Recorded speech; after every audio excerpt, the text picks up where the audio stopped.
dilim. Turuan mo akong bilangin ang aking mga araw,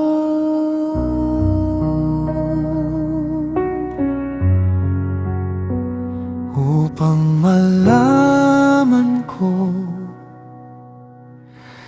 kung gaano kaikli ang buhay. Babantayan ko ang aking mga salita, hindi ako magpapadala sa galit. Mananahimik ako sa harap ng masama, upang hindi ako magkasala sa aking dila. Ngunit habang ako'y tahimik, lalo lamang lumalim ang aking sakit.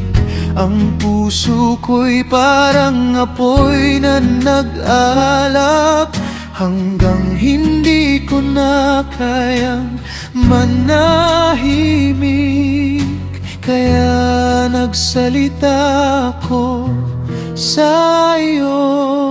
Panginoon, turuan mo ako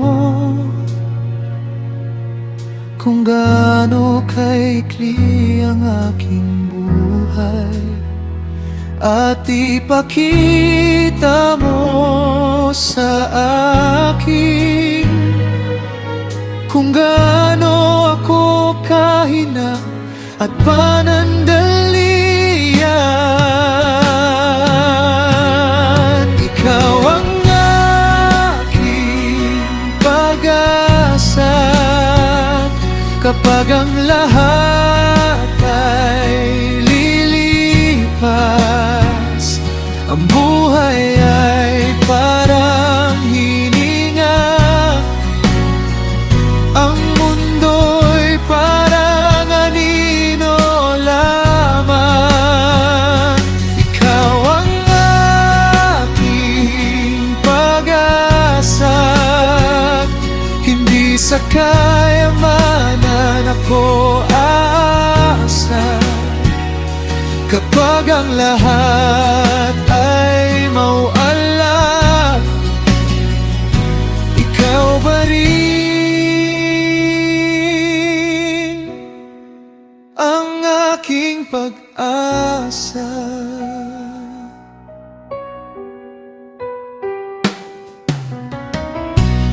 Ang tao'y nag-iipon ng kayamanan, ngunit hindi niya alam kung sino ang makikinabang.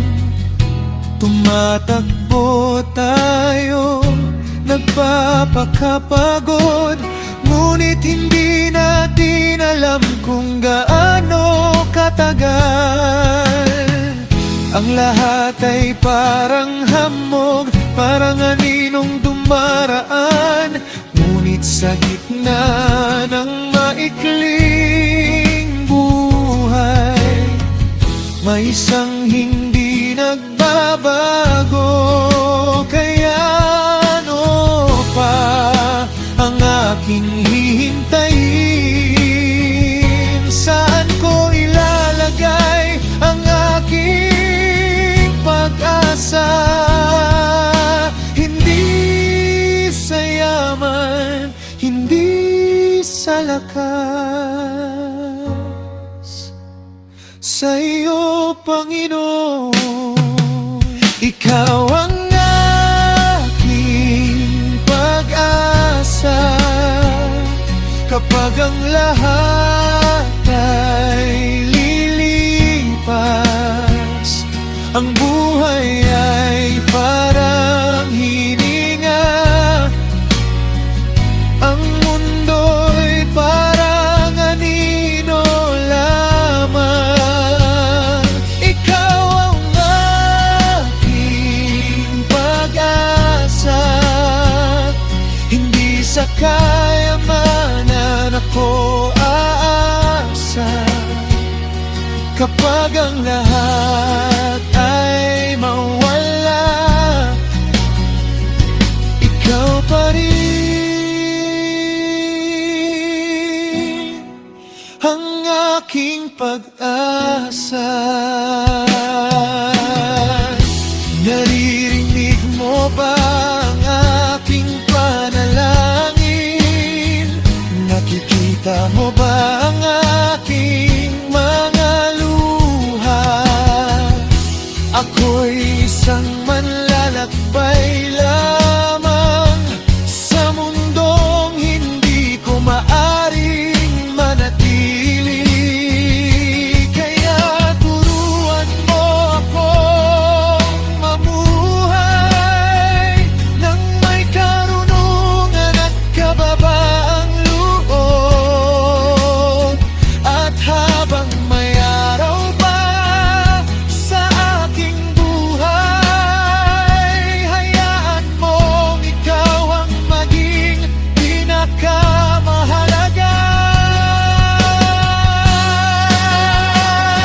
Ikaw ang aking pag-asa sa bawat araw na lumilipas. Kapag ang aking lakas ay mauubos, ikaw ang aking masasandalan. Ikaw ang aking pag-asa sa buhay na mabilis na lumilipas. Hindi man mahaba ang aking panahon, ang puso ko'y mananatili sa'yo.